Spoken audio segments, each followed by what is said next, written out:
May bunga ng talong ko. Ayun na, pwede ko nang harvestin mga bukas siguro. Pagka ako, tawag doon, gataan ng tilapia. Ayun, may mga bulaklak pa oh. Yun. Ayun pa oh. Ayun oh. Ito pa. 4. Tapos yan, may mga bulaklak. Saan hindi na mahulog. Ayun, buti meron nagpupulinate na na maliit na ayun, nagpupulinate para hindi mahulog yung bulaklak. Yan, pinapulinate na. Tapos nilagyan ko siya ng dinurog na eggshell. Yung potassium daw yan para maging matibay yung kanyang mga ugat puno. Yung meron pa dito ngayon. Hindi ka na bumili ng talong.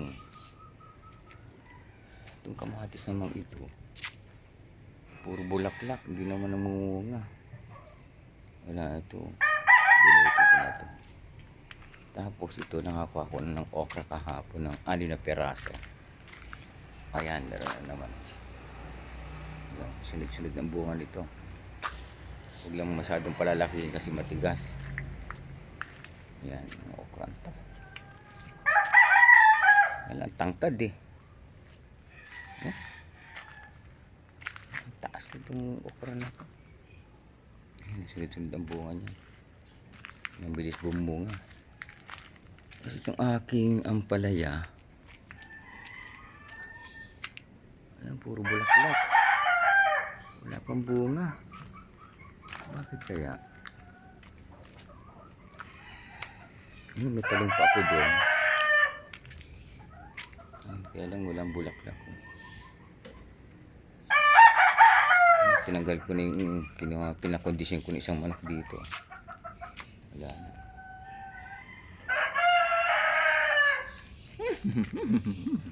Ayan o, ayan o. Tapang yan o. Maloko to eh. Pala yan. Ito aking pinya. Isa pa lang. Grabe. Nagtanim muli ako ng okra dito eh. Ito kasi yung pagkasinigang, ginataan. Yan, yung mga okra.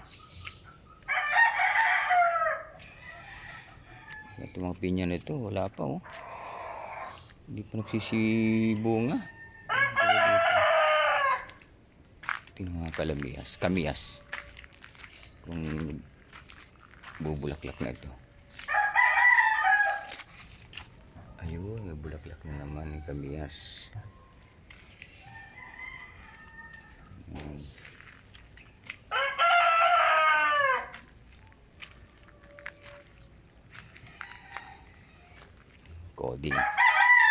Coding ang tricycle. Ito na aking mga luya.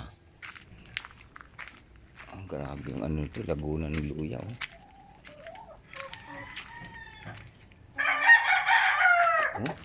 Grabe ito siguro. Pag nagsilaman ito, ang mahal pa naman ng luya. Yung lalaki 10 piso. Grabe. Kasi ito yung tinanim kong yan kangkong. Yung steam na kangkong, ko tinusok ko dyan. O yan ang resulta.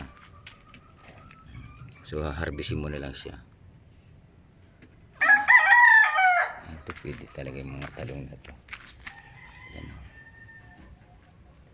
Update ko na lang ulit yan sa susunod.